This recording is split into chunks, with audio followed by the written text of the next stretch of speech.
Everybody say,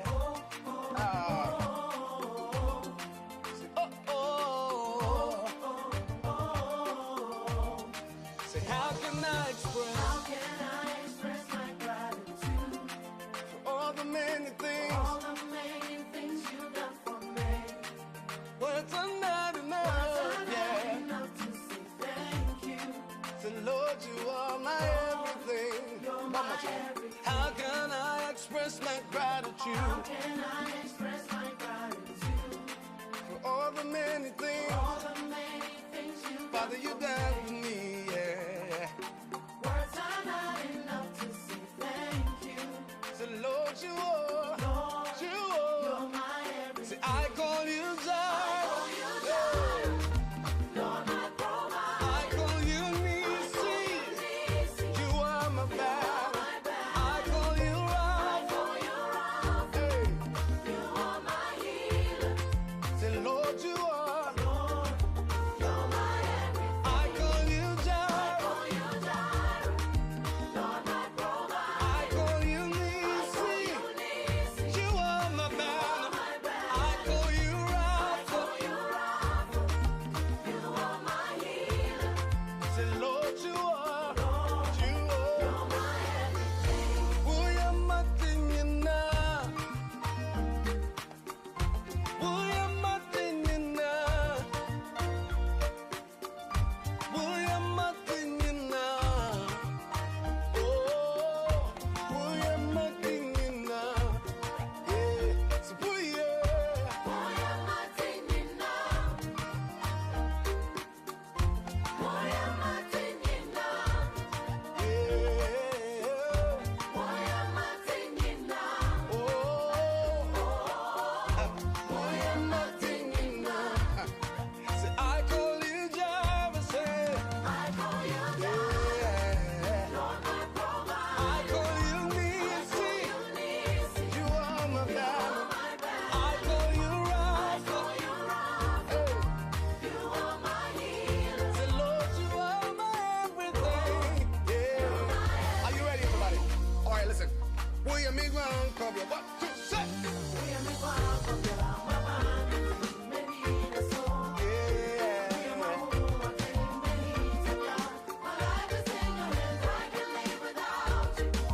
I can breathe without you, say. I can breathe without you. I can move without you, Lord. I can move without you. Hey, who am I without you? Who am I without you?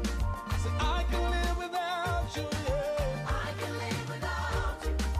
I can breathe without you, Lord. I can breathe without you. I can move without you, yeah. I can move without you. Who am I? Who am I? Who am I? Who am I? Without you. Who am I thinking now? Who am I thinking now? Who am I thinking now? So who am I thinking now? Who am I thinking now? So who am I thinking now?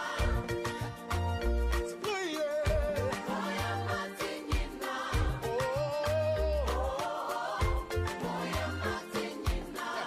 My thinking now, me oh. So who am I thinking now?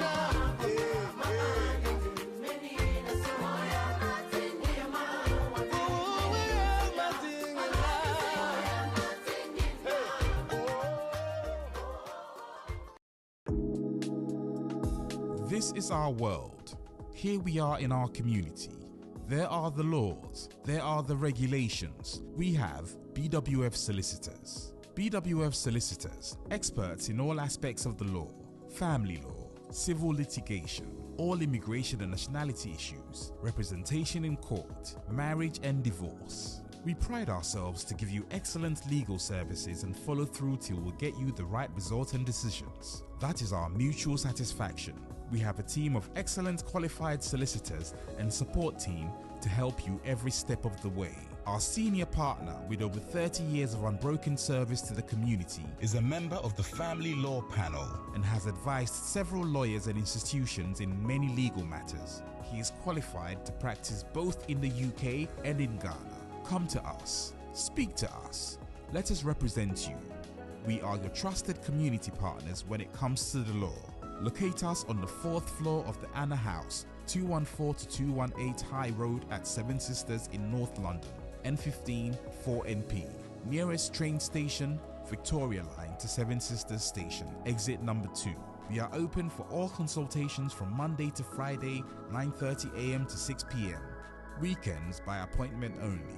Call us now on 0208 493 7340 or 077 127 61884. BWF Solicitors, your trusted legal partner.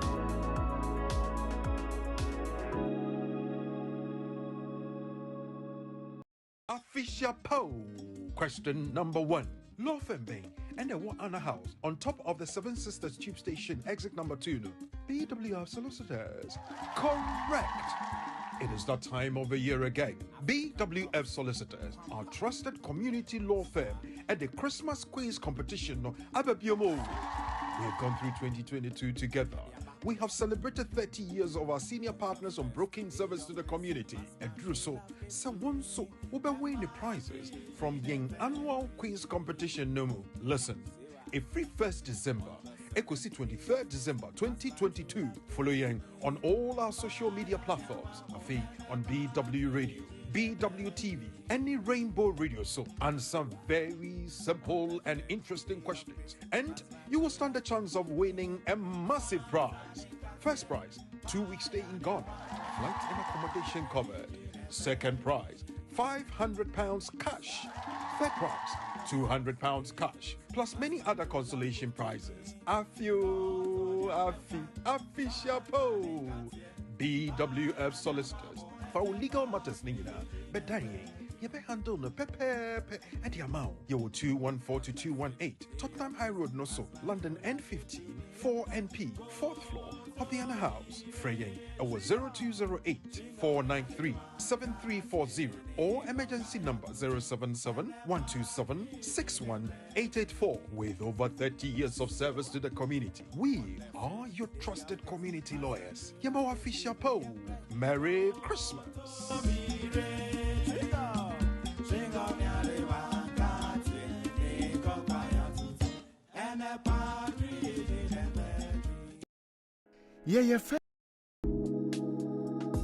This is our world.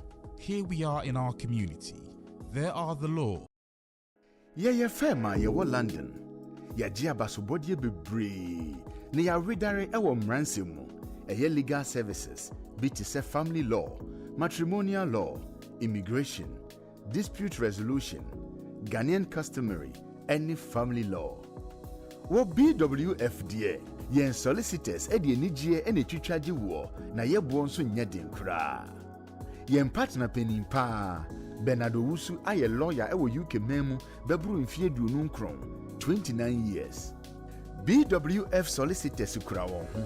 Inti se ba na ebusuansem bi te se child care, eye abofrahwe mu, awarja ye ho twema mentwe. Ene ohye ana injunction ye de to domestic violence so a, ye ma legal assistance ya edimu na ye adwuma nso. Yen child care, any family team no nim nia wo famu ewe ni ya wo brei mu. Enu nti ne yeto ye mbo asema wafutu a esefata ewo kokoa mu. Yen senior partner Ayobia Law Society Family Law Accreditation Panel agina tumu no sanso ye member na kyerese eba no se ye gina wachi etwitwaje ewo family any matrimonial cases ho a unni haw kra. Upe advice ewo immigration sensem ho. Wo BWF Solicitors die ye immigration team no abredare ewo general immigration ho nsemsem kosi complex immigration, work permit, student visa ho totoye, any entry clearance visas, family visas, ni appeals. Yen senior partner a member na wasa ginatum ewo Law Society Immigration Accreditation Panel. Inti se ye taiwachi a wunni haw kra. Ye bie an office free juada ekosi fiada anopa nonkron pe mu ekosi enumre nonsia eye 9:30 am kosi 6 p.m. Ena memene danso eye appointment nkoa free anopa nondu ekosi ewia no 9 eye 10 am kosi 4 p.m. Yewo 4th floor ewo Anna House 214-218 Tottenham High Road, London N15 4NP. Sɛ wo nante free Seven Sisters Underground nso a ɛyɛ kwan tiaa bi. Yɛn senior partner Bernard Owusu san yɛ barrister ya gyina tumu na ɔyɛ Ghana Bar Association member ɛna wasan gyina sɛ mmeranimfoɔ ɛwɔ court cases a ɛfa Ghana law ho. Wa advising local authorities, official solicitors office ne solicitors bebree ɛfa Ghanaian law ho yie. Na ɔsan yɛ obi a ɔtae kasa ɛwɔ radio ɛne TV so fa Ghanaian law ho.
Official poll.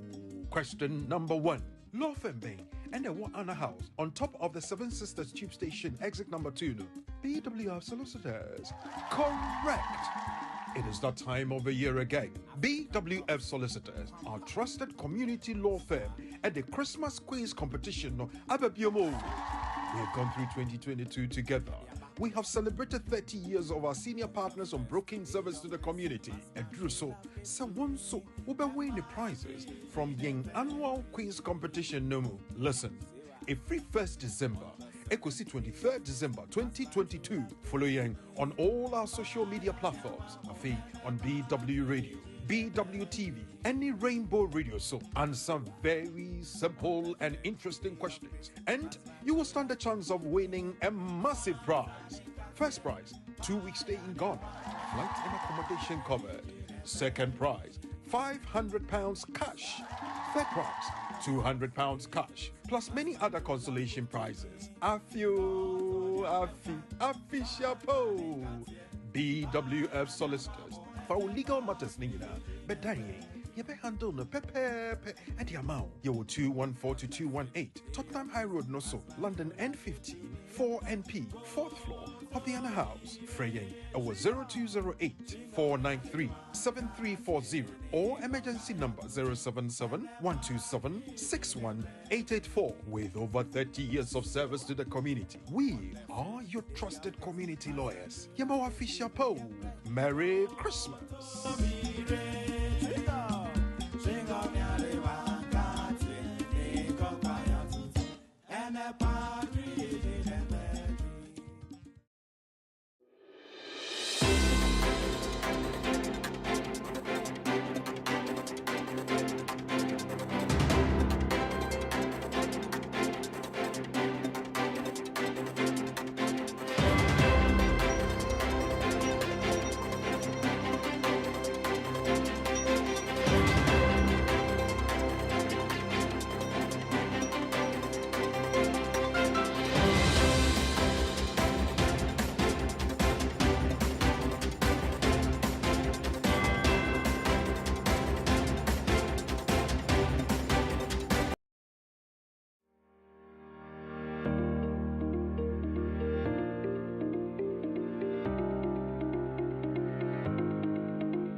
Jesus, you're my everything, yeah.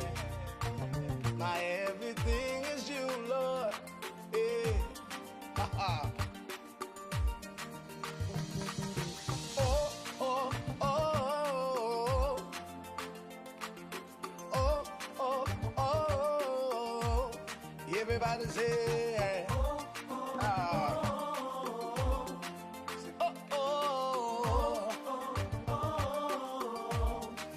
how can I express my gratitude for all the many things you've done for me? Words are not enough, to say thank you. So Lord, you are my everything. You're my everything. How can I express my gratitude? How can I express my gratitude for all the many things you've Father, you done for me, yeah. Words are not enough to say thank you. So Lord, you are, you're my everything. Say, I call you Jireh. Lord, my provider. I call you Eunice. You are my battle. I call you Rapha. Hey. You are my healer. Say, Lord, you are.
We are me ground cover. What you say?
This is our world.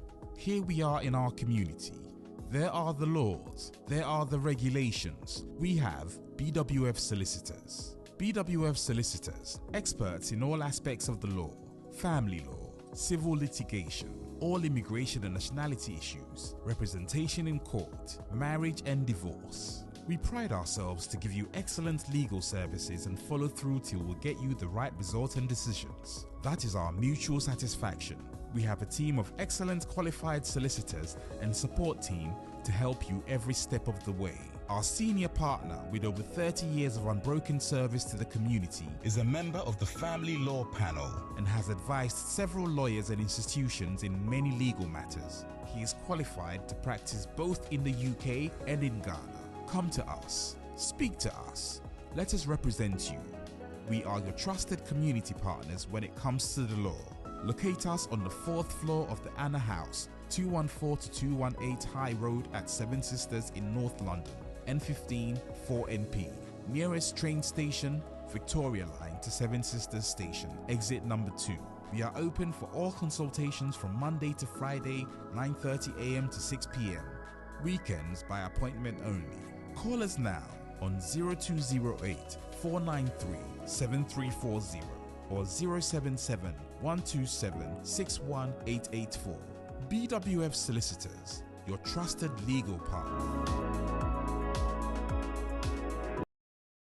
Yeye fema yewo London. Yagye abasobodie bebree. Ne ya redare ewo mranse mu. Eye legal services, be to say family law, matrimonial law, immigration, dispute resolution, Ghanaian customary, any family law. Wo BWF die, yen solicitors edi enijie ene twitwaje wo na yebo nso nya den kra. Yen partner penimpa Bernardo Wusu aye lawyer ewo UK memu bebru mfie duonu nkron 29 years. BWF Solicitors kura wo ho. Inti se ba na busuansem bi te se child care, eya abofra hwemu, awaregya ye ho twema mentwe. Ene ohye ana injunction ye de to domestic violence so a yemma legal assistance ya edimu na ye adwuma nso.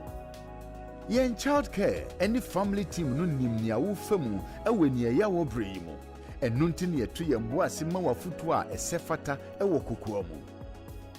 Yen senior partner obi a Law Society Family Law Accreditation Panel agina tumu na osanso ye member na kyerese eba no se ye gina wachi etwitwaje ewo family any matrimonial cases ho a wonni haw kra. Wope advice ewo immigration sensem ho. Wo BWF Solicitors die ye immigration team no avedare ewo general immigration ho nsemsem kosi complex immigration, work permit, student visa ho totoye, any entry clearance visas, family visas, ni appeals. Yen senior partner member na wasan gyina tum Law Society Immigration Accreditation Panel. Enti se yetai wachi a wonni haw kra. Yebie an office free dwada ekosi fiada anopa nonkron pa mu ekosi enumre nonsia 9:30 am kosi 6 pm. Na memene dan so appointment nko free anopa nondu ekosi ewia no 9 10 am kosi 4 pm. Yewo 4th floor ewo Anna House 214-218 Tottenham High Road, London N15 4NP. Sawun 93 Seven Sisters Underground nso a kwantie bi. Yen senior partner Bernardo Wusu san ye barrister ya Gina Tumu na oye Ghana Bar Association member na wasan gina se mranimfo ewo court cases ya efa Ghana law ho. Wa advising local authorities, official solicitors office ni solicitors bebree efa Ghanaian law ho yi na osan yo bi a otai kasa ewo radio any TV so fa Ghanaian law ho.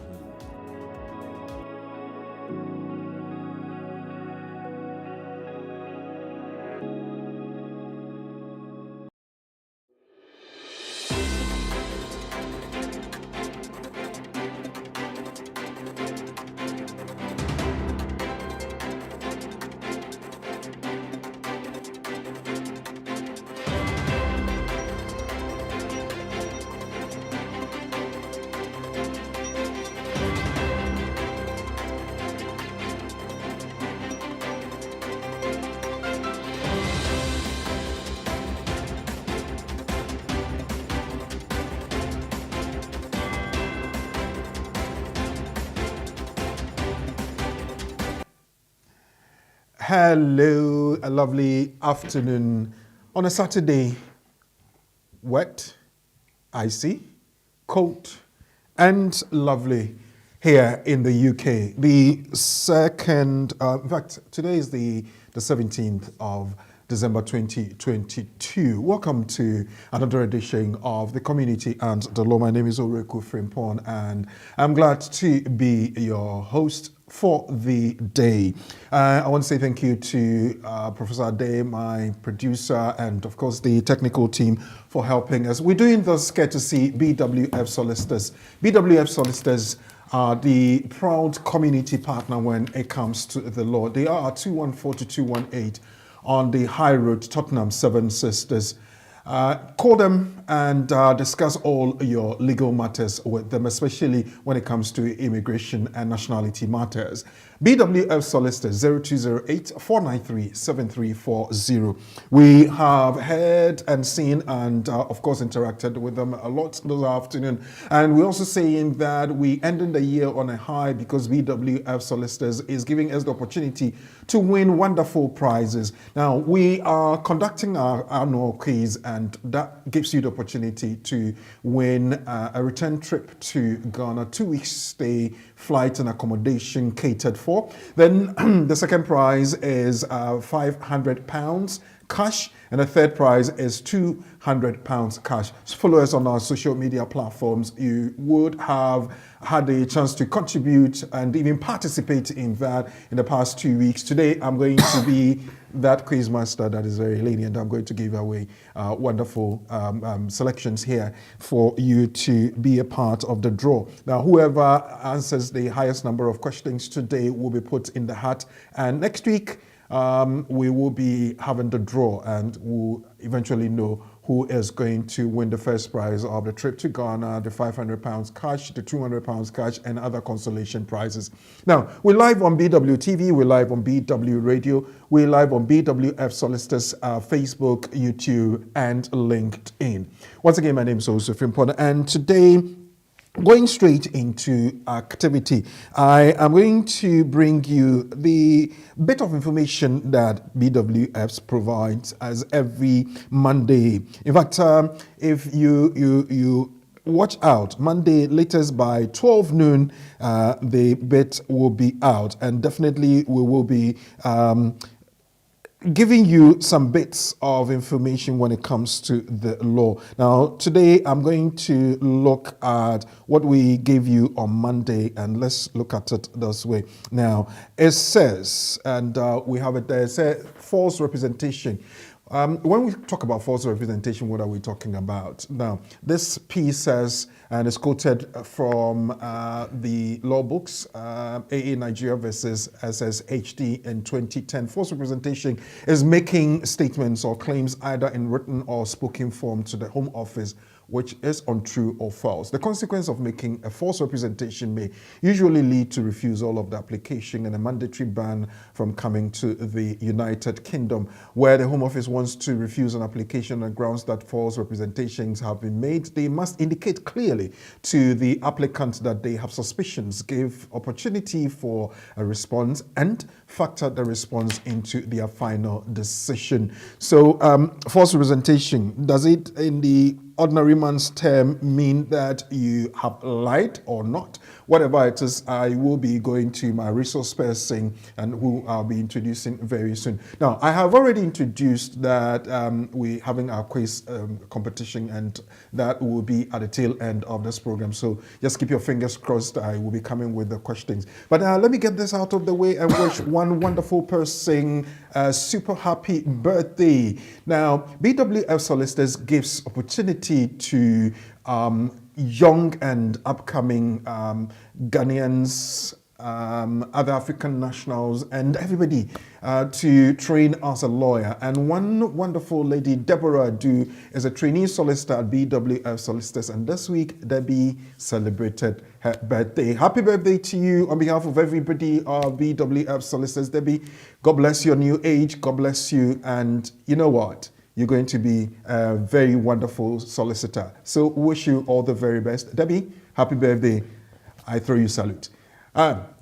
Thank you very much. Now, with this, I will want to introduce my resource person, my brother, my friend, and my teacher, I should say. When he comes on, he does his way as a teacher of the law, a teacher of the updates, a teacher of all the things that the Home Office or the legal community would want to bring up. Lawyer Charles Asma is a solicitor at BWF Solicitors. Well, in our ordinary language, we would say he's a lawyer. Good afternoon. Good afternoon. And thank you for coming. Merry Christmas in advance. I see that you... Yes, the feeling is in the air. You have started earlier than myself. Well, how's everybody in the office and how's it going? By God's grace, we're all keeping well. We're still meeting the needs and expectations of the community. Mm-hmm. And once again, we bring to the community what is best, and that is... Well, one of the needs of the community, as you rightly mentioned, is a question that we have on our minds, and you threw that in. I mean, BWF Solicitors, you threw that in at the beginning of the week, that we're talking false representations, and we have that up here and says that when somebody makes a false representation, it can lead to a refusal of the application and the rest of it. Now, I wanted to look at it from this point. If we say false representation, does it necessarily mean that you have lied? Right. So we will say, we offer our greetings after nugget, so we'll go straight to the nugget. And false representation is false representation. Anything false is fake. Mm-hmm. So we simply say that false representation means you have used fake information. Okay. And if it is not genuine information, then you've lied. Okay. So you have misrepresented the information that you put before the caseworker, based on which they made a decision to either grant you. And if it's a case that they made a decision to grant you, then depending on how it played out, you have misled them to thinking that what you said is right. Mm-hmm. So false representation, I agree with you that it's lying to the Home Office. Mm-hmm. Based on the information you put on your application form or the supporting documents you add to the application.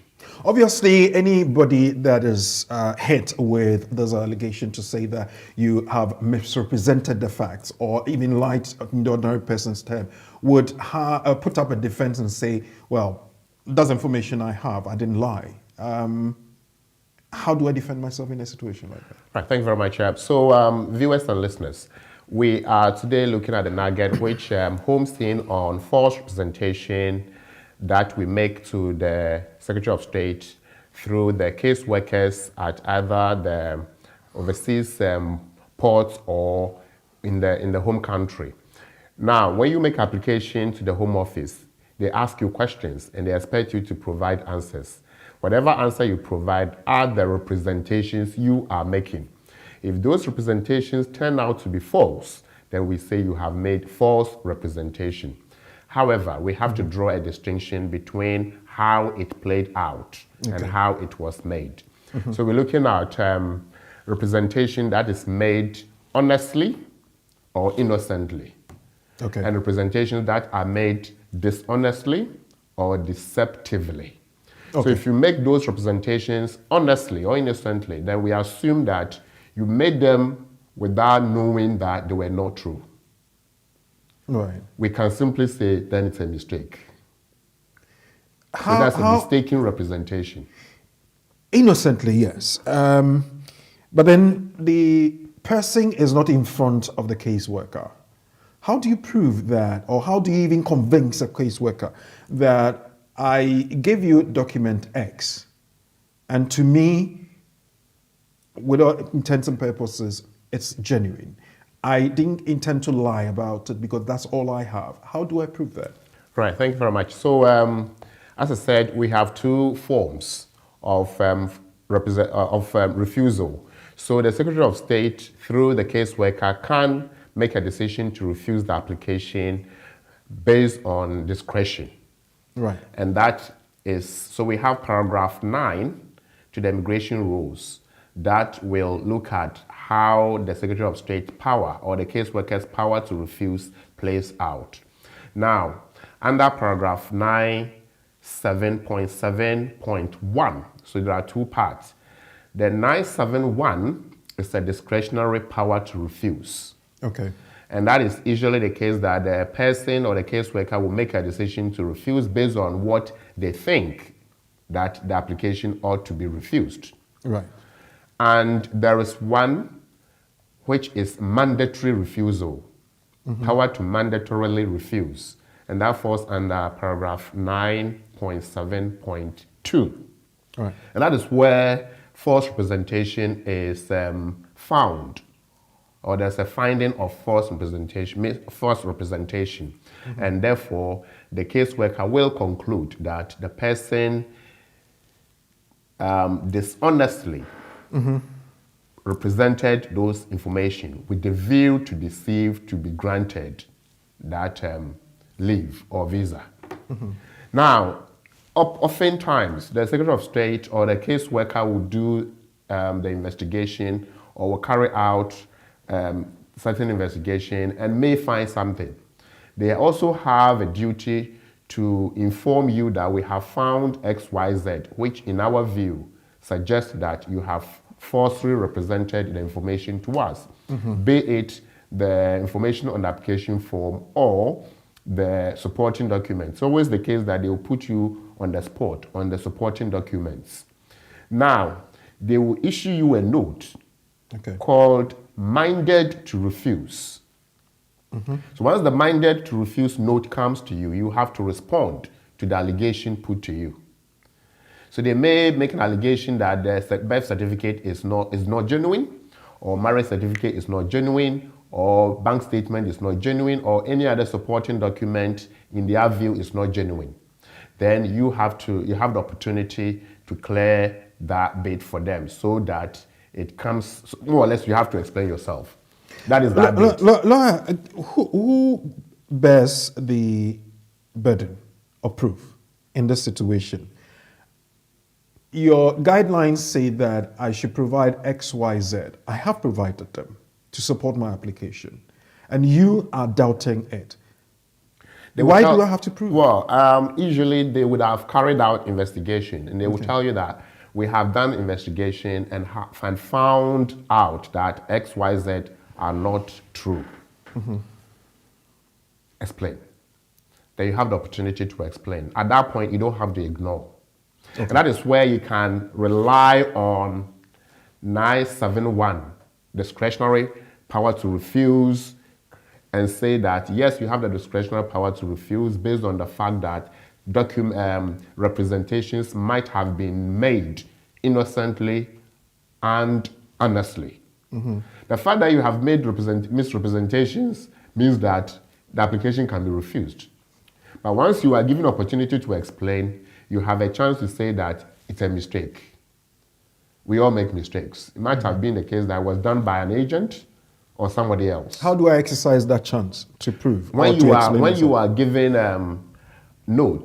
you are given opportunity to explain once you receive the minded to refuse note or notice from them, you have a chance to explain, supporting what it is, that it is not what they think, but whatever it is innocently made. For example, it might be the case that you have been asked on the application form, let's say, do you have a previous name? Have you ever changed your name? And you say no. Then you send a supporting document suggesting that you have 2 names. Then that contradicts what is there. What is that? Okay. That means either the document or the information on the form is not true. So there is false representation. But it might have been done innocently or honestly, because it wasn't you who made the application. So then the person who made the application might have mistakenly put those 2 names. Exactly. So at a point where the notice is giving you that they have in mind to refuse you, does it mean that your application is refused at that point, or it's put on hold for you to explain so the caseworker will make a final decision? So where you will receive a minded to refuse letter or notice, it's a very good chance for you to clear the air and rebut the presumption that they can refuse you because of what they have seen. Right. So you explain yourself, relying on the relevant provisions of the law. The case of A Nigeria 2010 is a good case because it says that if representations are made innocently or mistakenly, then the person should not be punished with the thinking that they deceived. So you have to explain yourself and cite certain things. For example, if a birth certificate is issued by a Ghanaian authority or a particular country's authority that deals with the issuance of such document, would that be your fault? No. So you have to explain to them. So once you explain to them, they will consider the representations that you have made in response to the minded to refuse letter, then they will grant. Right. Or when they go ahead, you still have opportunity to go to admin review. Now, the next one is where they did not give you that opportunity to clear the air before the decision is made. And they made a decision citing false representation. Remember, the Secretary of State had discretionary power and mandatory power. Okay. So they may exercise the discretion without coming to you to clear the air. So once they exercise the discretion to refuse, based on what they have picked up, they will give you opportunity to go for admin review or, depending on the circumstance, appeal as well, whichever option you take, but usually admin review. Now, admin review, as we have said, is usually relevant to non-visit visa applications. Okay. So if it's a visit visa, more often than not, you may not even have the opportunity to clear yourself. So in that situation, you may have to reapply. In that situation, they will say, do an admin review or do an appeal. In that situation, if they point it out that they have been refused because of X, Y, Z, then you can write a letter to them, even though the law doesn't make specific provision. Of course, you also have to clear yourself, so that because it will affect you. Remember, in the nugget, we are told that this can affect future applications. Okay. So more often than not, under paragraph 9.8, 9.7 is the power to refuse. 9.8 can also look at power to refuse and be prevented from entering the UK in the future. So there are instances where you'll be refused mandatorily and you'll be prevented from entering the future for at least 10 years. And that is very, very harsh. Pretty so harsh. Depending on how it is phrased, you have to clear yourself. But the conclusion from here is that when we are making applications, we have to be very careful. And we have to be clear that the information we are offering are indeed what ought to be.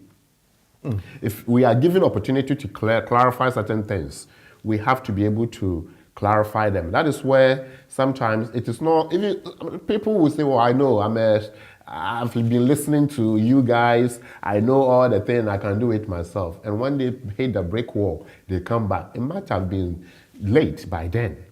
So it's always advisable that, especially when things are unclear, speak to a person who understands, speak to a lawyer, let them help you to support you through.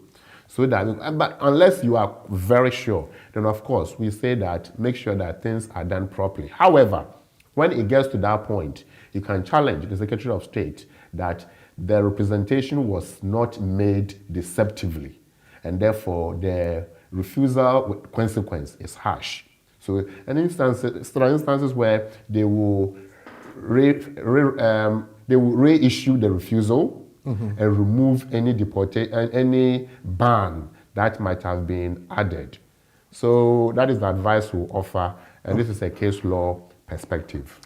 Well, a case law perspective, as lawyer Charles Asma has said, Balajigari versus the Home Office 2019 is a case that has been stated here, and also AA Nigeria versus SSHD 2010. False representation is making statements or claims either in written or spoken form to the Home Office, which is untrue or false. Where the Home Office wants to refuse an application on the grounds that false representations have been made, they must indicate clearly to the applicant that they have suspicions.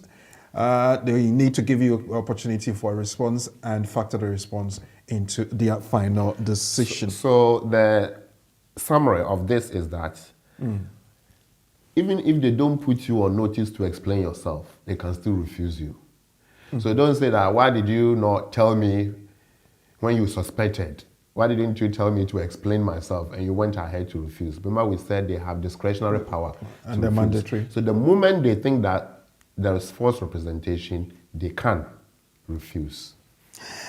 Well, you're live with us on BWTV, live with us on BW Radio, live on Facebook, YouTube, and LinkedIn, and of course all the social media platforms. Remember, this program is rebroadcast every Sunday evening between 7 and 9 p.m. here in the UK on BW Radio. Question. Listen, I will be testing your knowledge on the information and the little education that lawyer Charles Asma is giving us. So watch out. Today I have one very beautiful T-shirt of BWF Solicitors to give away for that question. Apart from the quiz, when you participate in the quiz, I'll be putting your name in the hat for the draw. But there is a very interesting question I'll be asking about the nugget. So keep your fingers crossed and stay with me until the end. I have a T-shirt to give away. Now, let me acknowledge Cecilia Bewe, you are with us. Thank you very much. David Osafu Mensah, you're watching. Thank you. Lily Soa, Lyrical Black, Tricia Leo Dobio, Kevin Asamoah, you say, good afternoon, my brother, lawyer Sir Charles Asma and Doreku. Thank you very much, Kevin. Good afternoon. Rebecca Amwako is around. Rebecca, good evening, Brakiku, a lawyer. Good evening, Becky. Kevin Asamoah, yes, I've mentioned you. Cadet Fieron, evening, my people. Hey, my person, how are you? Eben Kwame Anu, please, you qualify for auto citizen, like, well, I think you're talking about something else. Eben Kwame, you giving me a wave. I wave you back. Thank you. I see you there. Sandra Fraser, you are doing that wonderful job you do every day. Sandra Fraser is the front desk manager of BWF Solicitors. Sandy, thank you very much. Ejiwa Nanajimain, good evening to everyone. Anita Ajapoma Japan. Covenant Grace and all the other people that are watching with us. Thank you very much. God bless you. And keep sharing so that people will benefit from the information we are churning out here on BWTV and also live on BW Radio. I have a question, lawyer. Very interesting one. I have a child. Does my child qualify automatically for British citizenship if the child was born abroad? And how do I make an application for such a child? Now, I'm asking because there are many who have their statuses as British citizens, but They have children born up outside of the UK who are not living in here. And the idea is to unite the family. The idea is to get the community going and growing as dynamic as we want to be. But unfortunately, we have some of our children outside of the borders, in Ghana, elsewhere, outside of the UK. These children, what are their fate? And that's the question I would want us to use as our discussion today. A child born abroad to a British national, does the child automatically become a British national? Thank you very much. That's a very interesting question. I'm sure it will be helpful to many viewers and listeners. So viewers and listeners, once again, a very good afternoon to you all for joining us on this program this wonderful Saturday. Today's topic, as you've already heard, looks at citizenship of a child based on a parent who, at the time of the child's birth, was a British citizen. Yeah. And this child was born abroad.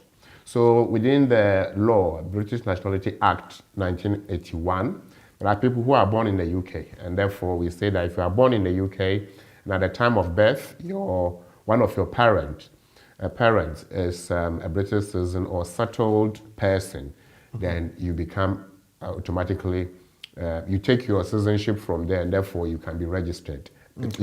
You can just go ahead for your passport. Okay. You don't even need to go through registration. Right. What if you are not born in the UK? Yeah. Can you just also go for your passport? That's what the problem is here. So today's conversation looks at what if I'm not born in the UK, but at the time of my birth, my mother or my father or both of them, at least one of them. One of the parents should have been settled. Was a British citizen. Okay. So here we are looking at Section 2 of the law. Then let me get the clarification here. The parent should be a British national. What if the parent was settled at the time the child was born? The law only looks to British citizenship of the parent. Okay. So Section 2 of the British Nationality Act 1981 looks at a very good word, and the word is descent. Mm-hmm. So here we are looking at children who can acquire citizenship of their parents by way of descent. So the question is, what is descent? Here we're looking at acquiring citizenship of a parent at the time of your birth. Okay. At the time of your birth. So acquiring the citizenship of a parent, it could either be the mum or the dad. Could it be a guardian? Well, the law looks at the parent, biological parent. Okay. So biological parent at the time of birth, if you are born abroad. So if you are born abroad, then we are looking at Section 2 of the law, acquiring citizenship by descent. Mm-hmm. Now, the automatic citizenship, as we said, are two for children. Those born in the UK, those born outside the UK. So those born outside the UK, we are relying on Section 2 of the law. Okay. And we have understood that by descent, we are looking at getting your citizenship based on the citizenship of your mother or your father at the time you were born, and you were born abroad. Okay. So we are looking at 3 tests here. Mm-hmm. Test number 1, you are born abroad and you are a child. Who is a child? You are under 18 years old. Well, I was going to ask that, obviously. You are under 18 years old at the time of seeking to become a British citizen. Okay. So you are a child, you are born abroad. That means if you are not born abroad, you cannot rely on this provision. Okay. You have to use another provision. Okay. So you are born abroad. And at the time you were born, your mother or your father was a British citizen. And your mother or your father's citizenship was not acquired by descent themselves. So you are getting your citizenship from your mother or your father by descent. You are born abroad, but you want to say that when I was born, my mother was a British or my father was a British, so I was a British. Mm-hmm. And therefore, I am a British. Okay. Now, so more or less inheritance. So if me, I inherited my British citizenship from my parents, By descent. Let's say yes, you got it by descent. and I have a child born outside at the time that I had my citizenship by descent, does my child qualify to be automatically recognized as a British citizen? So let's say, as you mentioned, let's assume that you are a British citizen. And we know that you acquired your citizenship based on Section 2, which is by descent. Now you have a child born abroad. Yeah. And the child, of course, with your consent, is seeking to become a citizen through you. The question is that the child must be a child, yes. The child must have been born abroad. The child's father or mother is a citizen, which is yourself, so yes. And that child's mother or father, who is a citizen, British citizen, should not have acquired his or her citizenship by descent, by the same way that you, the son or child, is seeking to become. So it means that me, as I said, having acquired my British citizenship by descent, I can't pass it on to my More or child. less, you can't have multiple inheritance. That is a simple way I will put it. Because the law says that. It doesn't feel and look fair. So the law says otherwise acquired. So the person became, so the mother or father is a British citizen otherwise than by descent. Okay. That means you should have been a citizen either by registration or by naturalization. But if you got it through descent, more or less you got it through that inheritance mode, then you cannot pass it on. Pass it on. Does it? Then what happens is that when your child comes to the UK, you make application to register the child under different provisions. Oh, okay. So in that situation, it is not dire, but It is you would not have to dire. go through another route or use a different provision, A different rather provision. than having that So this- automatically conferred on you. Exactly, yes. Okay. So if you are going to be automatically conferred, then you have to make sure that you don't have double layer. Okay, Because yours was one layer through your father or parent descent. that's right. Then your child is getting another layer from you. Yeah. More or less, the child is getting from their grandmother or father that you took from. If you look at the source. The source. Yeah. Right. So the root of citizenship, we can even trace it. And that's why the law looks at descent that it has to be one layer. Otherwise, then it will be easier, isn't it? Yeah, Pass it has and to pass be easy and because pass and pass. that has had it. Mom has had it. Why not me? But glad to hear and to know that you can use another provision, Yeah, there are other provisions. to become a British citizen rather than having it automatically outside of the UK. Now let's look at when we have gone through the criteria, the young person qualifies. What happens outside of the UK? Can an application for that citizenship be made to confer that on him or her outside of the UK, or the child has to come into the UK for that confer? So we have understood that having been born abroad to a parent who of a British national, you are a British citizen by descent under Section 2. Yeah. Now, on paper or legally, you are a citizen of Britain. What you need is passport. Yeah. So the question, how do I get passport if I'm not in the UK? If you're not in the UK, you cannot make passport application the same way as you would have if you were to be in the UK. Because if you were to be in the UK, the application would have been online. Okay. Simple. Right. But because you are outside the UK, the application is not being made in the UK. You are making the application from abroad. We call it overseas passport application. Okay. And with that, you fill a form. So it's manual, not online. So you get a form from online, print, complete it by hand, then you add the necessary documents and send it to the passport office, the overseas passport office. Okay.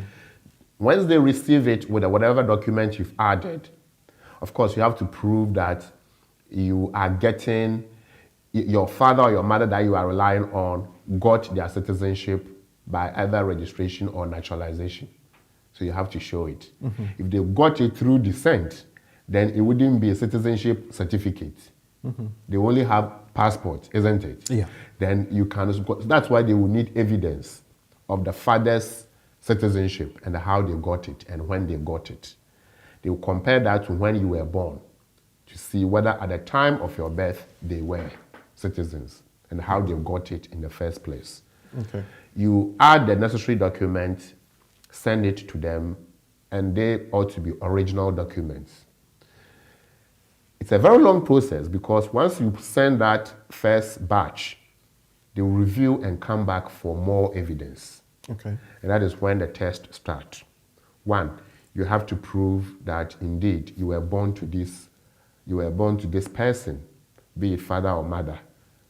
When you were born, this person was your father. So you have to prove it. The father will have to prove that, okay, what shows that when the child was conceived, you were there? How do you prove that the mother actually conceived the child? So antenatal records, postnatal records, and even evidence of pregnancy, if there are pictures, then evidence that you are in the life of the child progressively. So baby was born, you were in, so pictures to show that progressive movement within the life of that child.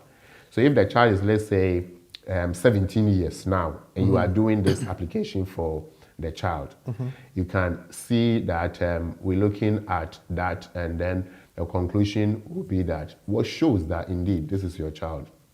So you need your you need a birth certificate. If you feel that a birth certificate will be questioned, you can even go further to show DNA, because DNA is never questioned because it's automatic. Is the DNA mandatory? It's not. Okay. What I'm saying that if you think that you can even go the extra mile, you can add something to make them happier, but it is not mandatory. So, and as and when they need something, they will come back. It can take a long time. And once the conclusion, once they've concluded that it is the case, they will invite the parent who is making the application for the child to attend interview. So if you are in the UK, for instance, you have to travel down for an interview, or it could be made No, through it's online. Online. The interview is arranged online, so you join, and the interview can be for the mother or the father. Usually, it can be both, but they choose who to interview. Okay.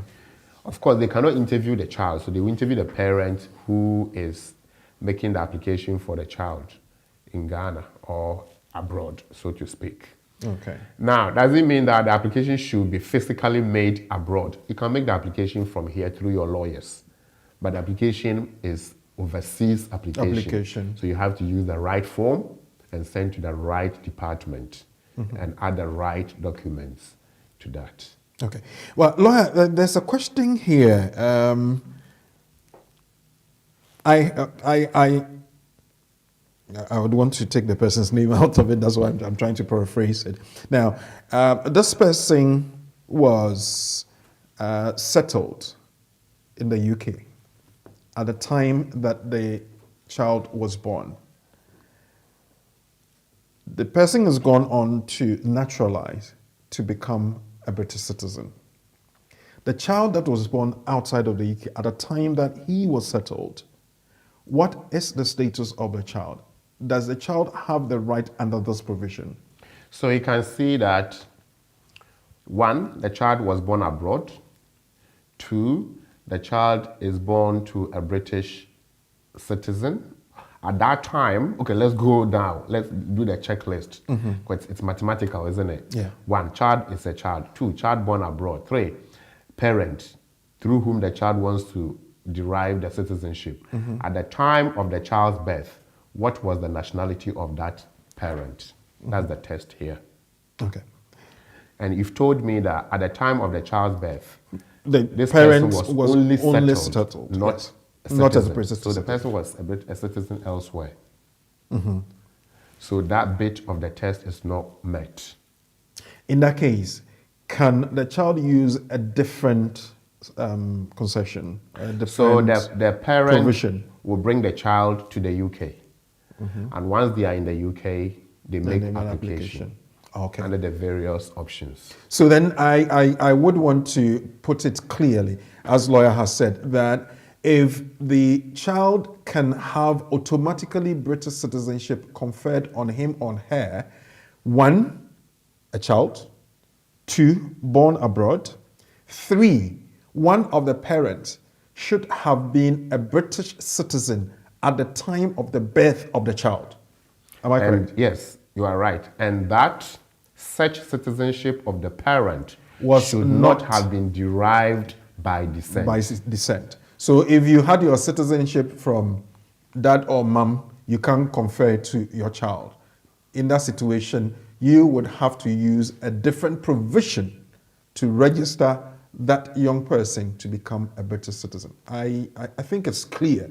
And anybody that has any confusion, yes, the lines are active. 073 sorry, 07, can you put the number on the screen for me? Thank you very much. 07,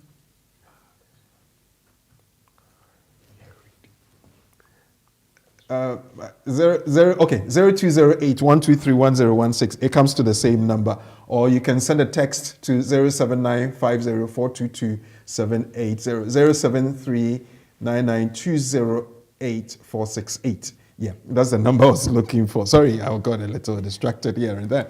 Anyway, so you can call in, you can text in. Lawyers here, he has the ability to answer all your questions for you. 07399208468, 07399208468, or 0208-123-1016. Text 07950-422-780. Or you can go to the Facebook page or to the YouTube platform and put your comment there. So if there's any question, we can pick up that for you. Lawyer, before we go on, would there be any reason, apart from not satisfying these 4 conditions that you gave us, that the Home Office or the caseworker would say that I am going to refuse it based on the information I have in front of me? The point to be put across is that once the person is deemed to be automatically British citizen, Yeah. they don't need to become British citizen anymore. They only need evidence of citizenship in terms of travel, that's the passport. Okay. So if they only want passport to seal their citizenship, so to speak, then they don't have to go to the Home Office, because Home Office only deals with nationality applications and leave and so on and so forth. The HM Passport Office deals with passport for British citizens. So the application will go to the Passport Office, not the Home Office. Okay. Even if you made an application to the Home Office, and the Home Office, by checking, realizes that the person was automatically British, either under Section 1 or Section 2, they won't issue you anything. They will tell you that you're already British, so just go get your passport. Okay. Yeah, they will point it out to you that this is wrong. And the overseas passport, you can't do it online. You have to physically fill out papers. It's a manual process. Okay. So you download the form, get your pen, print, fill it out, and add to your documents, post it. Okay. There's somebody tried to call. Your line has gone off, but there's a question from our text line. It says, my question is, my stepson came to join us in the UK less than 6 months ago. However, we just discovered that he has a daughter back home without our knowledge. I am an EU citizen. Could we bring the child in as our granddaughter? Right. So the presumption is that this stepson entered the UK through the stepmother or the stepfather, whoever is the EU person. Now, this stepson has a daughter, has a child. And by extension, that is a step-grandson, isn't it? Or the step-grandson, yeah. So it's still stepchild, it's still a grandchild. Okay. Because if we're able to allow the person, the stepson into the UK with the understanding that he is a child of this EU person, then we can say that this EU person's grandchild is the child of this person. And therefore, grandchild, yes. So, this is under EU. Can we have a situation like that under British nationality law? Well, remember, British nationality law does not confer free movement to family members easily as it is under EU provisions. Yeah. Under immigration rules, if you want to bring your child, you have to make application to bring the child, and you have to prove and meet the test. So responsibility, serious and compelling family circumstances, and all the things we talk about when you are bringing children. You are bringing your child, so you cannot bring your grandchild. Okay. You see, so when your child comes, then they can maybe bring, but again, if your child has a child, then we assume that the child is no longer a child. Because the law is that one, they must be a child, not formed independent life, or had a family of their own. So that qualification is valid. there. So then, under immigration rules, it cannot even extend it to grandchild. Right. So, if I had a child that I didn't know of, and now the child is more than 12 years, in that situation, what do I do? Well, you only proving that this is your child, so you do DNA to prove it. And once you've confirmed that this is your child, based on your circumstance, if the rules allow, the immigration rules and the laws allow, you confer what you have to the child. In a situation where child. the citizenship is conferred on the child, but I prefer that the child stays where he or she is, would I be compelled under any circumstance to bring the child to the UK because the child is a British citizen and you can't just abandon the child to live elsewhere? There's no rule that your British citizen child cannot live elsewhere. Okay. There's no rule, but we expect that your child will be where you are, and therefore you bring your child to live with you or closer to yourself. Would the child enjoy any benefit like outside of the UK, like any British child living in the UK? There are two things here, two sides to the same coin. When we are seeking it, we say that if the child is not in the UK, they will not enjoy the benefit that a British child like themselves would enjoy. But if we are not seeking it, then we're not going to make any argument.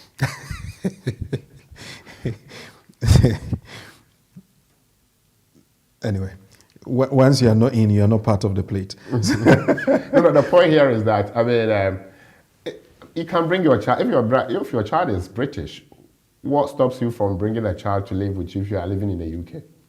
But again, if the child is schooling abroad, then they can stay abroad and school. So they are there for good reason. Right. Maybe for developmental purposes or for academic purposes or for even some sort of skill upscaling or skill development purposes. But why will you make, nobody is preventing you from bringing the child to the UK. So why will you make this argument that the child is not getting what other British citizens' children are getting? But can I make a claim, for instance, if the child lives outside of the UK and I would want to get support for his accommodation and some other welfare benefits, can I ask for it? So you want to you want the support to be so that you transfer to the child? Yeah, because the child has been given to automatic citizenship. Right. So when you make a claim for support in the interest of the child and the relevant provisions, what you are saying is that the child's situation is precarious because you are not able to afford what the child needs, including rent, as Uncle Ben explained the last time. Those who are destitute in the UK, even if they don't have papers or they have papers, the state has a duty to the child. And of course, that duty to the child by extension will support the parent as well. But here is the case that the child is schooling abroad. That means the parents are not bad after all. So the conclusion is that you cannot take the welfare support and ship it overseas. Right. Well, Victoria Befi, thank you for joining us. We also have promised joining and watching. I would ask that, yes, make the algorithm look very good. So pick up the link, share, and also like the page. Comment when you have to. 07399208466. That is a number for you to call, and you can text us on 07950422780. Now, I said to you that I'm going to give out one very beautiful BWF Solicitors t-shirt. Now, the question that I'll be asking you is based on the nugget. So I'm going to read the nugget again, and I'll put the question out. I'm going to be very lenient. I'll put the question out, but I don't expect you to give me the answer now. So I'll be reading the nugget and I'll put the question out. I want to remind you again that on this program today, and as part of BWF Solicitors end of year activities, we organizing and conducting our quiz competition. The person that can answer as many questions in a minute will have his or her name in the hat for the draw that will be held on the 24th of December, that is next week, Saturday. Now, false representation is making statements or claims either in written or spoken form to the Home Office, which is untrue or false. The consequence of making a false representation may usually lead to refusal of the application and a mandatory ban from coming to the United Kingdom. Where the Home Office wants to refuse an application on the grounds that false representations have been made, they must indicate clearly to the applicant that they have suspicions. And they must also give opportunity for a response, and that would have to be factored into the response and their final decision. AA Nigeria and that case that says Balajigari versus the Home Office or the Home Secretary of 2019. Now, my question. Are you ready for my question? I'm going to ask the question. Now, I expect an answer now, but think about it. Think about it clearly. And very soon, maybe in about 10 or so minutes, I will be asking you to give me an answer. Now, let's see the question. Bequeen, a Ghanaian national, applied for a visitor's visa. Will be on the quiz template, so let's pick it up. Bequeen, a Ghanaian national, applied for a visitor's visa to visit the UK on holiday. When asked whether he had ever been refused a visa to the UK, he answered, no, I haven't done it before. Unfortunately, the entry clearance officer found that his previous application from 2015 was refused because he provided false documents in support of it. He says he was not aware of, as his application was made by an agent. His application was refused and he was banned from coming to the UK for 10 years. Now, question maybe, sir, or the question I'm asking, maybe, the application will be refused because he made false statements in his visa application. Would that be the likely decision if he applies again? Then the second one, the application will be allowed because the false representation was made by an agent. So think through it. Consider the nugget as I read it and consider the question. Now, Bequeen is a Ghanaian national and he applied for a visitor's visa to visit the UK on holiday. When he was asked whether he had ever been refused a visa to the UK, he said no. Unfortunately, the entry clearance officer found that his previous application from 2015 was refused because he provided false documents in support of it. He says he was not aware as his application was made by an agent. His application was refused and he was banned from coming to the UK for 10 years. And he has decided to apply again. What is likely to be the decision if he applies again? I'm going to leave that and come back to it later on, but think through it I'll be right back. Now, remember that we have our quiz competition coming up. Don't give me the answer now. I see that you're trying to give me an answer. Don't do it now, because I won't take. If you do it now, you disqualify yourself from my T-shirt that's going to give. Now, Emmanuel Sechi, I'm not picking your answer now. You've jumped the gun, so I'm not picking that one out. Now, remember our quiz competition where we throw out so many questions and you have to answer as many of them in a minute. And that qualifies you to stand a chance of winning that wonderful prize, which is a 2-week stay, accommodation and flight catered for in Ghana. Then the second prize is a £500 cash. The third prize is a £200 cash. Ooh, that's very tasty and juicy. We're taking a message from our sponsors, BWF Solicitors, and also promoting the quiz. We'll be right back. This is our world. Here we are in our community. There are the laws. There are the regulations. We have BWF Solicitors. BWF Solicitors, experts in all aspects of the law, family law, civil litigation, all immigration and nationality issues, representation in court, marriage and divorce. We pride ourselves to give you excellent legal services and follow through till we get you the right result and decisions. That is our mutual satisfaction. We have a team of excellent qualified solicitors and support team to help you every step of the way. Our senior partner, with over 30 years of unbroken service to the community, is a member of the Family Law Panel and has advised several lawyers and institutions in many legal matters. He is qualified to practice both in the UK and in Ghana. Come to us. Speak to us. Let us represent you. We are your trusted community partners when it comes to the law. Locate us on the 4th floor of the Anna House, 214 to 218 High Road at Seven Sisters in North London. N15 4NP. Nearest train station, Victoria Line to Seven Sisters Station, exit number 2.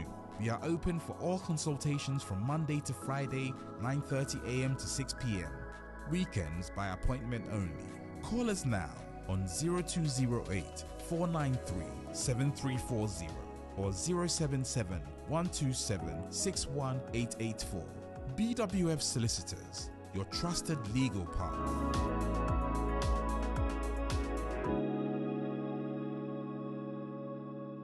Official poll. Question number 1. Law firm Bay and the one Anna House on top of the Seven Sisters Tube Station, exit number 2. BWF Solicitors. Correct. It is that time of the year again. BWF Solicitors, our trusted community law firm at the Christmas quiz competition. Ababiomo. We have gone through 2022 together.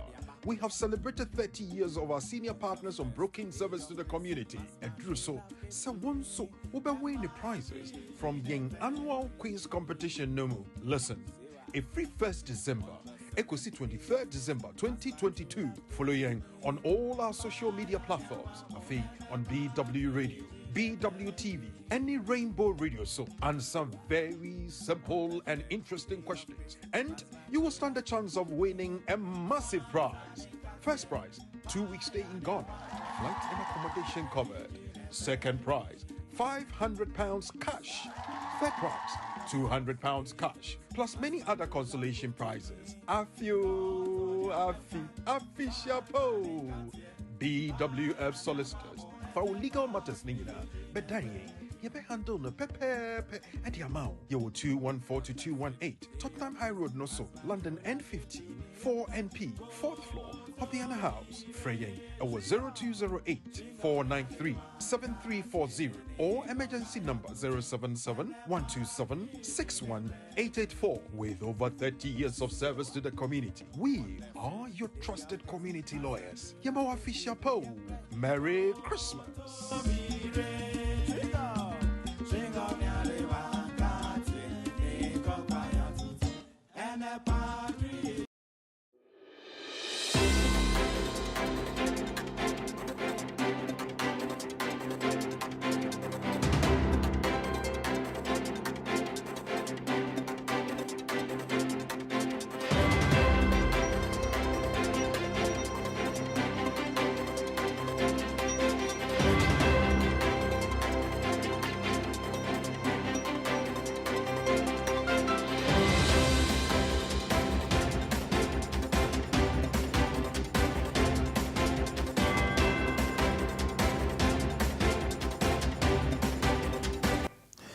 Well, thank you very much for sticking around with us. Thank you for your comments. Thank you for your chats.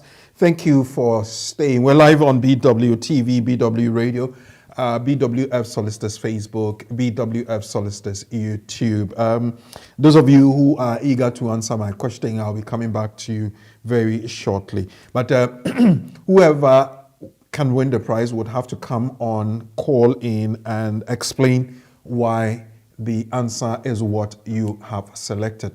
Now, right after that, I will get lawyer to do that. So, Emmanuel Sechi, you wanted to come in. Odisheba Nanakwe Kumede, you wanted to come in.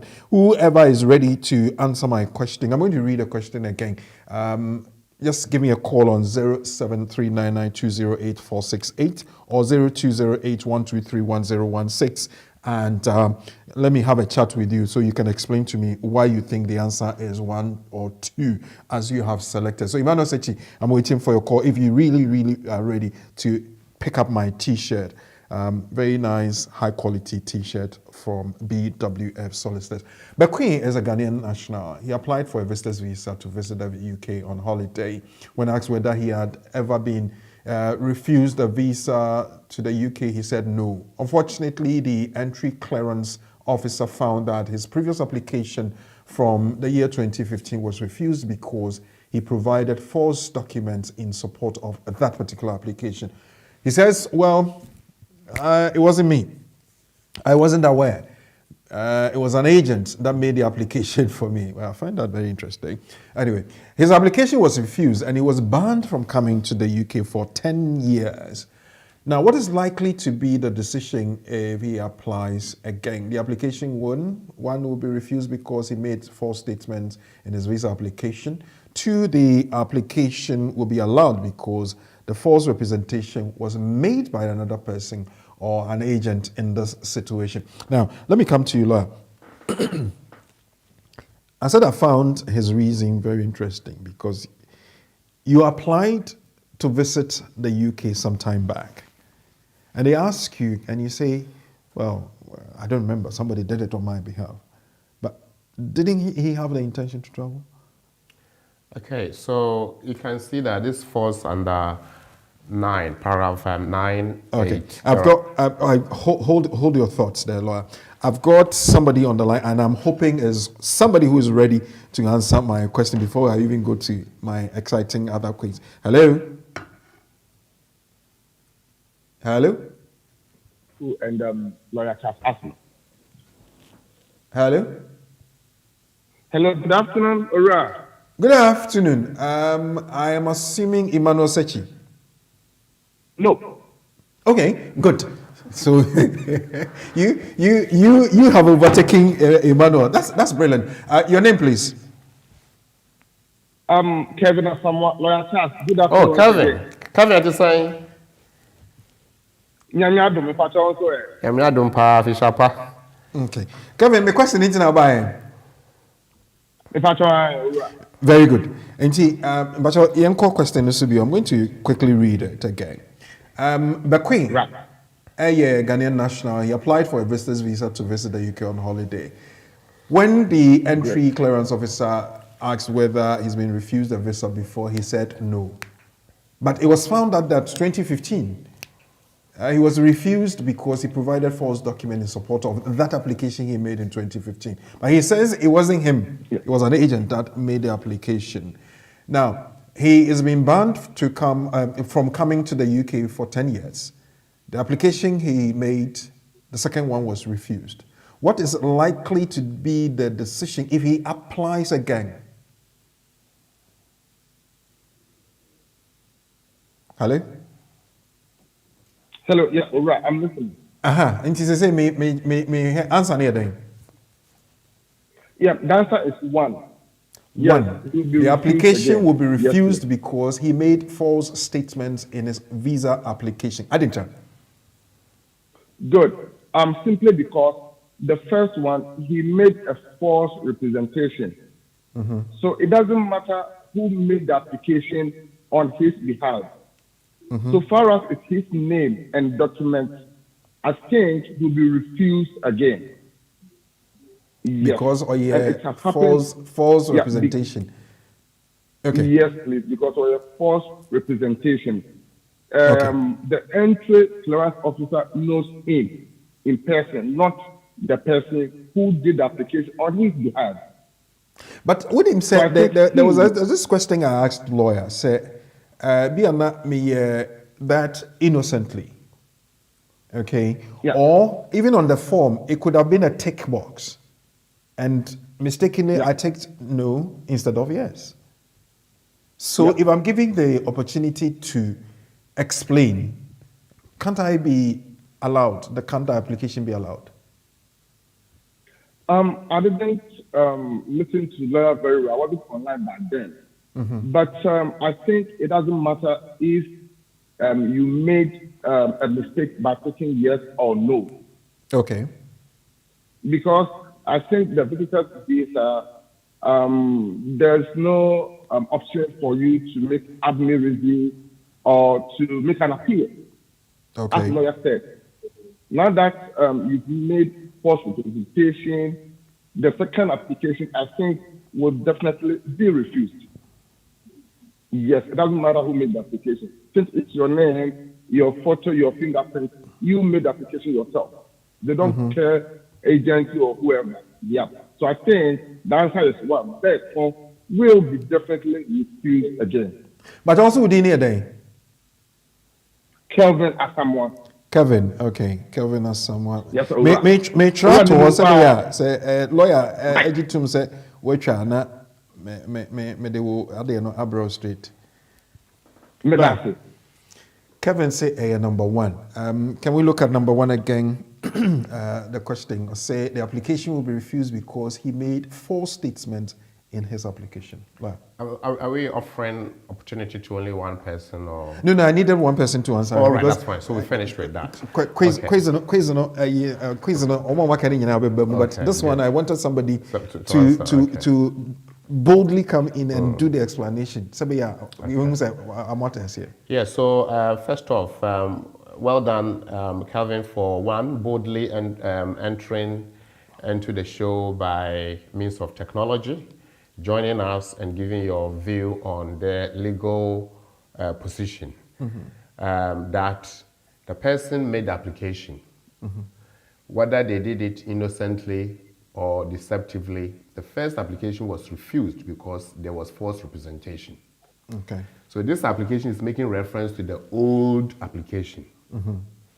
That when you made the first application, you said you had not. When you made this application, you said you've never been refused before. But we have something to show that last time you came, 2015, we refused you because things were not right. Now, this takes us to paragraph 9.81 says that, remember 9.71 is discretionary power to refuse based on innocent or honest misrepresentation. And 9.72, mandatory power to refuse based on dishonest or deceptive misrepresentation. Now, once that happens, what if the person comes again? That would be 9.81.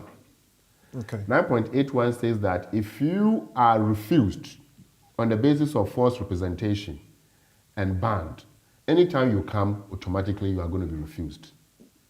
Automatically. Okay. So if you come 100 times, you'll be refused 100 times. And Kevin pointed it out. The fact that your name details are on the application, you are the applicant. Whether you did it yourself or somebody did it for you, they took instructions from you. That's right. Thank We you. only look at a case where you want them to reconsider when you have opportunity to admin review or appeal it. Okay. Where you have opportunity to argue your point. Then you can mention innocent, I didn't know, and all that, blah, blah, blah. But on the fact, and at this stage, the caseworker has seen what the law fronts upon, that you deceived. And therefore, they have to make a conclusion to mandatorily refuse your application under 981. So the second application will be refused under 981. And the first application was refused under 972. Therefore, the application will be refused because the person made false statement in his application. And the lawyer, Kevin Echa. Kevin, try. Well done, Kevin. Kevin. Yes, sir, boss. Who you bold? Yeah. Who you bold? Thank you. All right. That is why lawyer Asma is my big brother. Very good. Congratulations.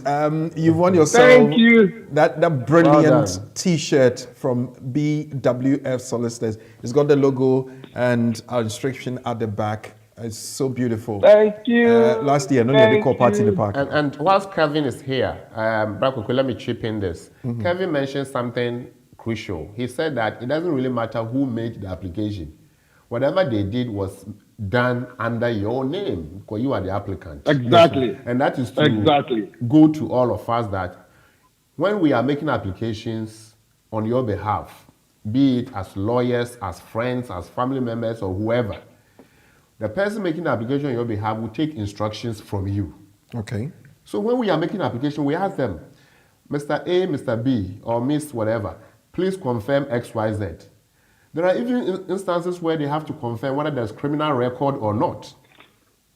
So if I think that the way you look, there's no way you have committed a crime, and I put the no for you, and it turns out that there's something somewhere, the question will be by lawyers, how can we miss me? You just put it down. Okay. But the fact that the lawyer put it down doesn't mean that it's not yours. When you have a claim to argue your, a chance to argue your case, you can then say that I wasn't asked and the person put it there, and therefore the mistake was done on my behalf. So I did not have intention to deceive. Okay. But it doesn't take away the fact that the caseworker has power to refuse based on the fact that there is false representation somewhere. Okay. Well, Kevin. Yes, boss. Me producer, Professor Debefro, na waju details in your prostitution number. Why? Thank you. I'd like to participate in the case as well. Cobra. Mati Konum Silva. May I say, Kevin has boldly come on to really show say educational no, you guys are following so very well. Thank you so very much. And now I'm going to activate. Let's pick a few comments on there. I think there are a few comments on Facebook and YouTube. Yeah, we can start picking from there. Emmanuel Sechi said as number one. Yeah, thank you very much, Emmanuel. Unfortunately, you didn't call in. Rebecca Mwakwe is number one. Yes, that's correct, as our lawyer has said, and Kevin has brought it out. Abna, it's not number two. It's number one. Senior lawyer, Emmanuel. Now, let's pick up the other comment. Covenant Grace, but if the Queen apply for human rights application, he first has to make the application to revoke the ban and make the new application. I think so. Lawyer, would that be correct? Well, this is a different conversation, but it's good that our friend has pointed this out. There are instances when you are banned under the relevant provisions, 981. Right. What is Secretary of State telling you is that because of your behavior, you have to stay away for 10 years. Mm-hmm. It doesn't apply to visa applications.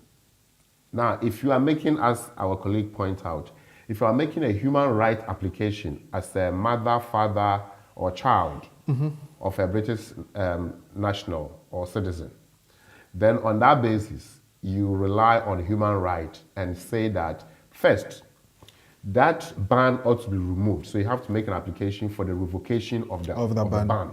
Okay. And once the ban is lifted, you have a chance to, even though the law says that 10 years you can do it, after 10 years you can do it.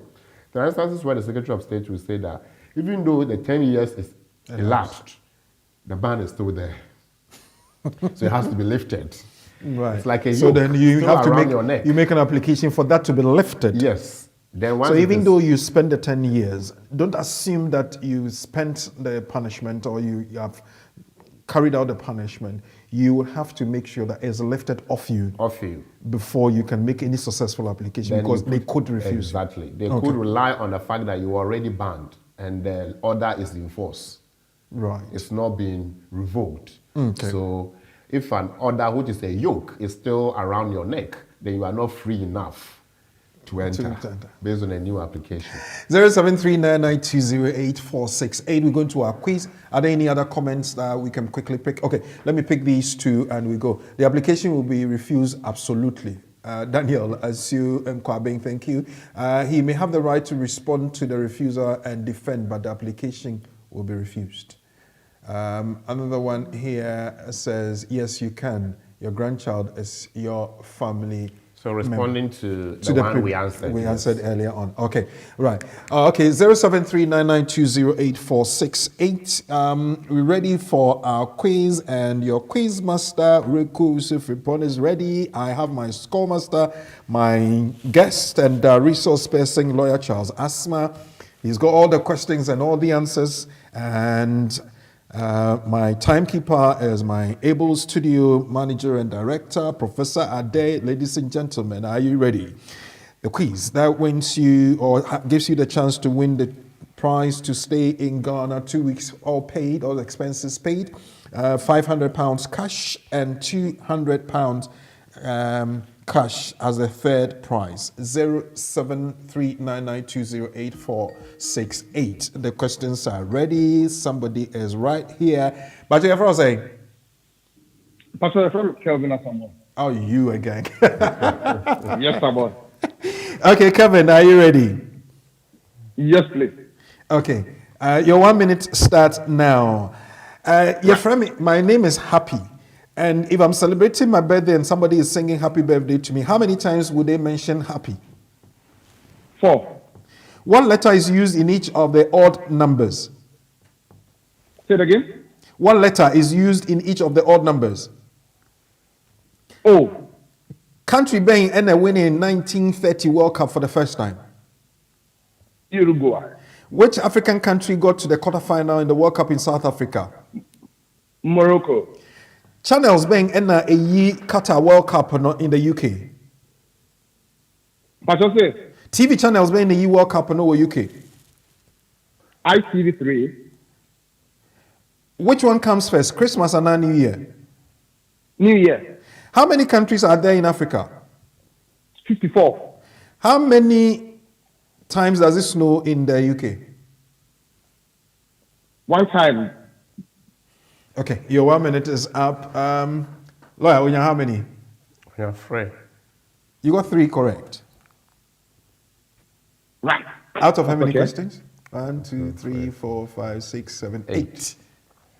8. So, All right. who need answer now? No, I in the past now so that you can answer so many because some of them are quite easy. Mama, Yeah, trick right. it on. Okay, thank you very much, Kevin. Another person can call in 0739920846 or 020812311016. Well, you can also call on the WhatsApp line. I think I can admit that 0795042278. We've got another person here. Hello. Hello? Good evening. Hi, Eunice. But are they when you're confident, Anna? We are confident. Okay. Are you ready? Yes, please. Your 1 minute starts now. How many times would I mention the word happy if I'm singing happy birthday to be a friend happy? 4. What letter is used in each of the odd numbers? O. Which country got to the quarterfinal in the World Cup in South Africa? Ghana. Which MP of Ghanaian descent is the first black chancellor of Great Britain? Kwesi Kwarteng. It snows in July, true or false? 4th. What comes first, the chicken or the egg? The chicken. Which part of London can we locate BWF Solicitors? 7 Sisters. How many female solicitors are there at BWF Solicitors currently? 2. Which city is at the center of the earth? Tema, Accra. Yes, Tema. The main international airport is named after a soldier. What is his name? Kutuka. Which is the strongest muscle in the human part? Oh, time was soon. Pass. The time was soon. Lawyer, answer how many questions?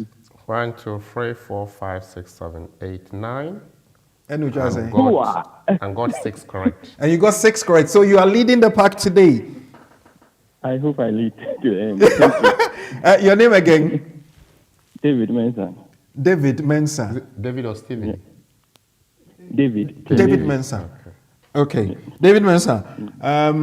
Well, so far you are leading, so let's see if we will get your name into the thing. Thank you very much. Let's go to another person, 0739920848, 0795042278, 0208-123-1016. Answer as many questions within 1 minute and see if you can beat David Mensah, who is leading the pack with 6 questions answered correctly out of 9. Kevin Asamoah, right? Kevin Asamoah had 3 out of 8 questions. Who is next? 0208-123-1016, 07399208-468, or 0795042278. Maybe I will try. Let's see how many questions there are. How many countries are there in Africa? It snows in July, true or false? What is the largest man-made lake in the world? Who is the senior partner of BWF Solicitors? That's the simplest of all the questions, isn't it? The main international airport in Ghana is named after a soldier. What is his name? Which is the strongest muscle in the human body? What is the nickname of the national football team of South Africa? I'm still waiting for your call. Which 3 countries form the UK? What are the working hours of BWF Solicitors? We will be at Timitra. From June 28, 2022, what condition was taken away from applying for naturalization in the UK? The other one, how many times would you mention the word happy if you sing happy birthday to a person called happy? Happy birthday, happy. How many times are you going to mention that? What letter is used in each of the odd numbers? Odd numbers here were 1, 3, 5, 7, and 9. So our odd numbers see letter being NIA common in all that. Which 2 radio stations carry the BWF Solicitors legal education? How many years ago did BWF Solicitors start? Questions I'll be to me answer. You stand a chance of winning that prize, 2 week stay, flight and accommodation catered for, £500 cash as a second prize, and £200 as the third prize. Let's take that message, and when we come back, we'll pick up more calls. This is our world. Here we are in our Official poll. Question number 1. Lofinbay and the one on a house on top of the Seven Sisters Tube Station, exit number 2. BWF Solicitors. Correct. It is that time of the year again. BWF Solicitors, our trusted community law firm at the Christmas quiz competition. We have gone through 2022 together. We have celebrated 30 years of our senior partners on broking service to the community. And do so, we'll be winning the prizes from the annual quiz competition. Listen, every 1st December, Ecosi 23rd December 2022, following on all our social media platforms, on BW Radio, BW TV, any Rainbow Radio show, and some very simple and interesting questions. And you will stand a chance of winning a massive prize. First prize, 2 weeks stay in Ghana, flight and accommodation covered. Second prize, £500 cash. Third prize, £200 cash, plus many other consolation prizes. Chapeau. BWF Solicitors. For legal matters, but you be handle no pepe at the amount. You 214-218 Tottenham High Road, Nosso, London N15 4NP, 4th floor of the Anna House. Freying was 0208-493-7340 or emergency number 077-127-61884. With over 30 years of service to the community, we are your trusted community lawyers. Yamawa Fisher Poe. Merry Christmas.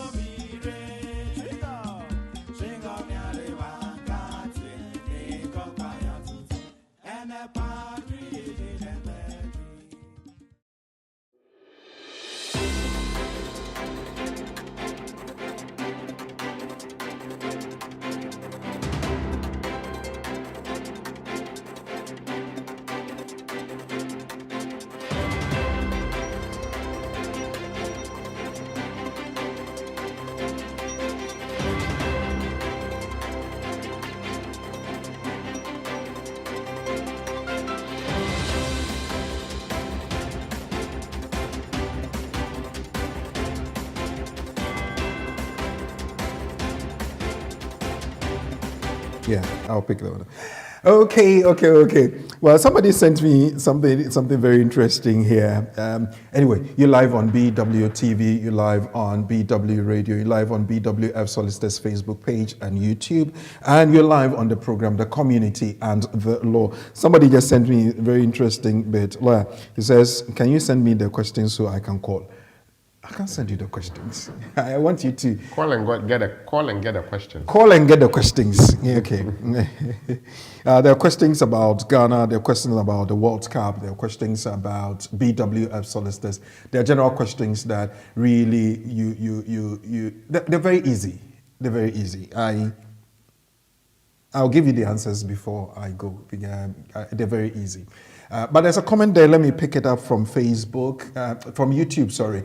Franco Poku, please, my question is outside the topic you are discussing. My issue is different, immigration issue. Can I ask or should I? No, you can call in now. Frank, you either call in now or if you can type it quickly, we will pick it up and get lawyer to answer for you. Now, if your question is not about the day's topic, that's fine, provided it's a legal thing that the lawyer will be able to answer.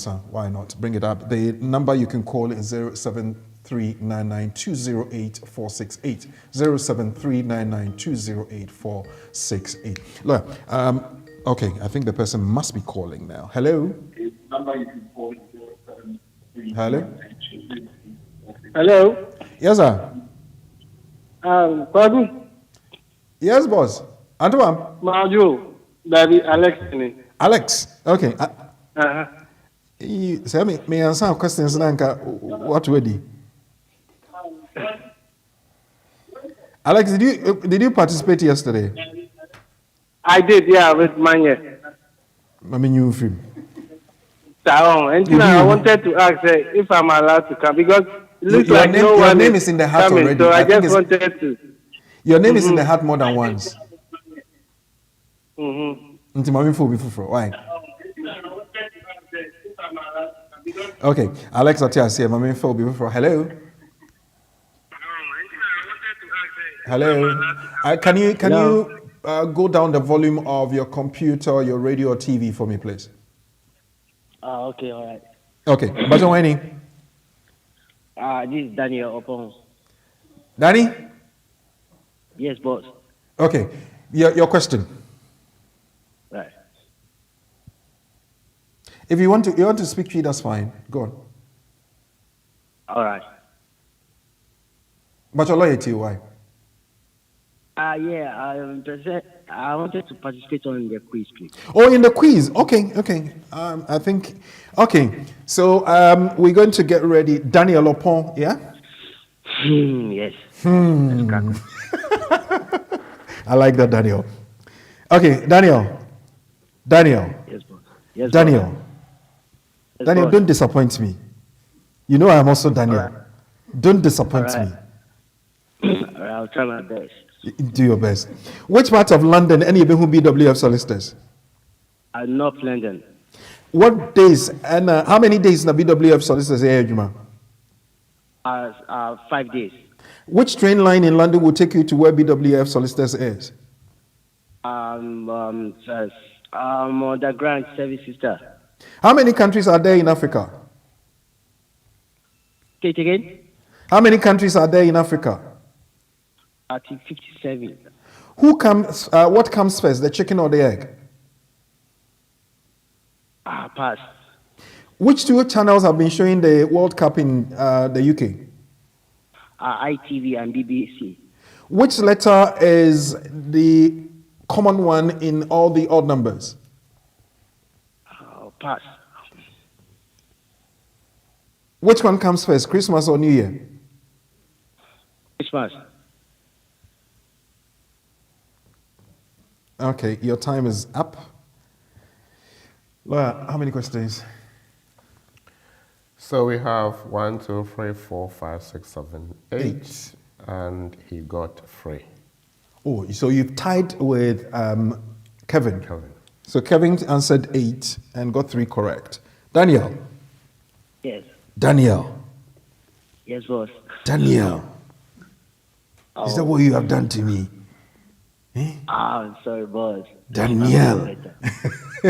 Anyway, thank you for participating. Thank you so very much. I appreciate you. 0739920848.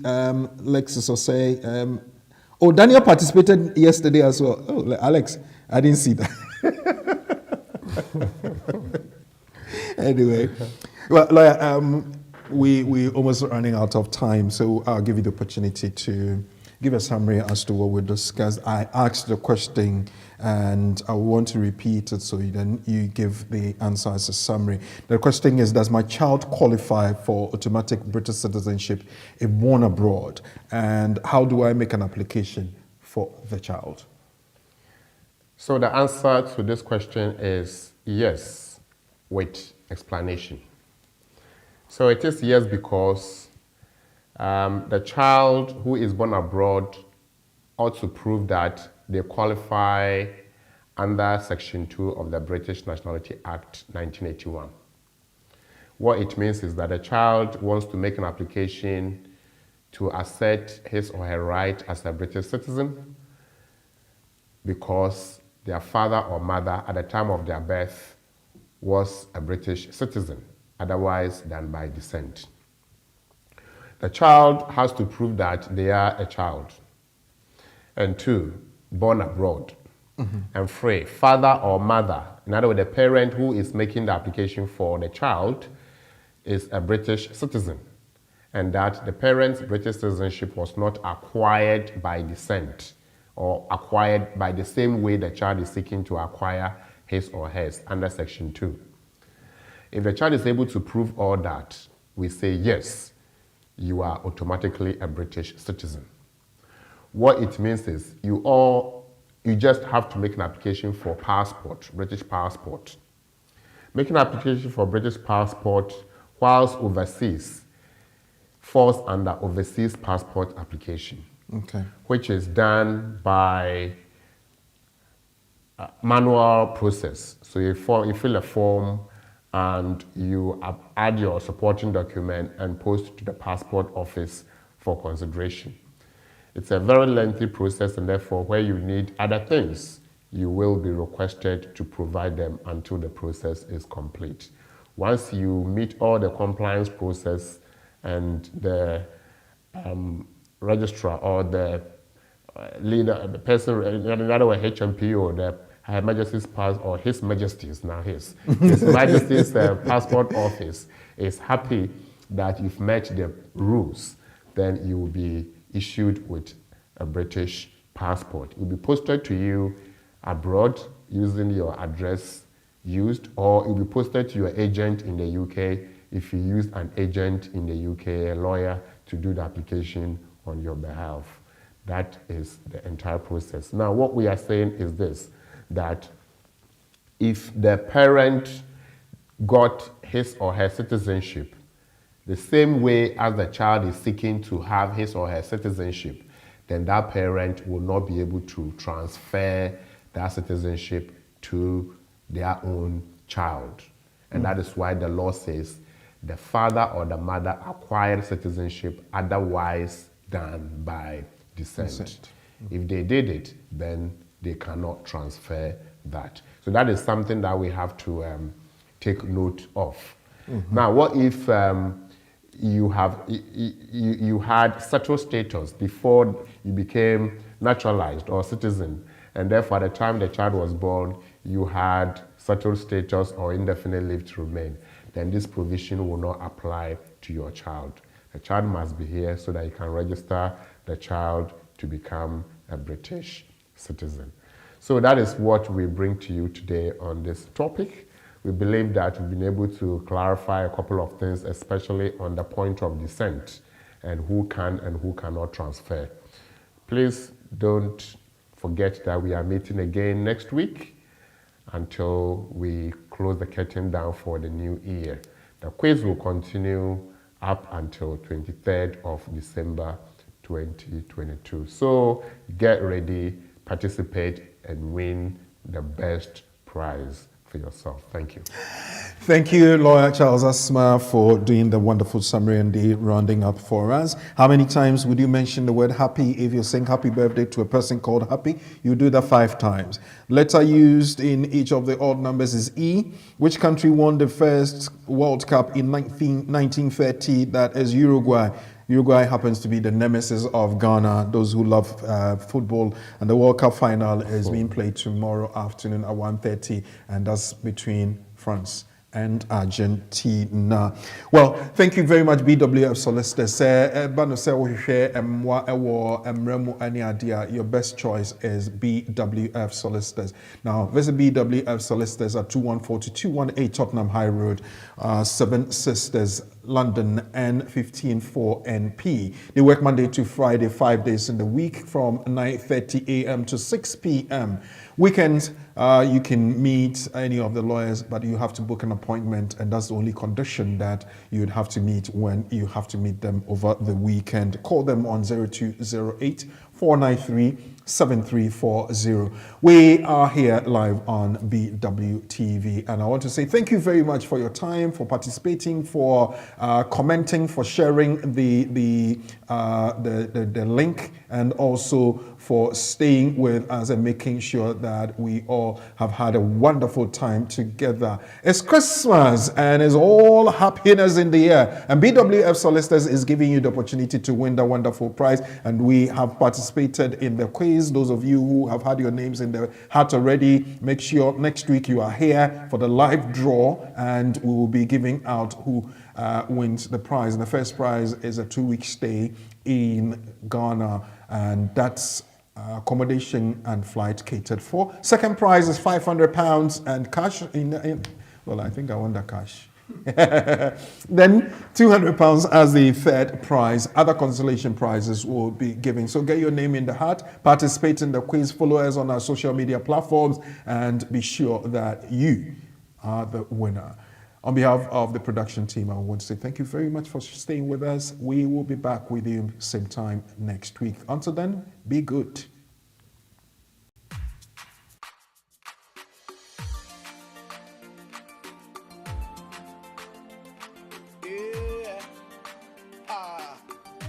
Jesus, you're my everything, yeah. My everything is you, Lord.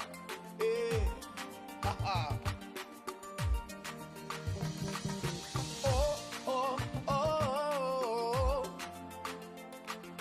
Oh, oh, oh. Everybody say, yeah.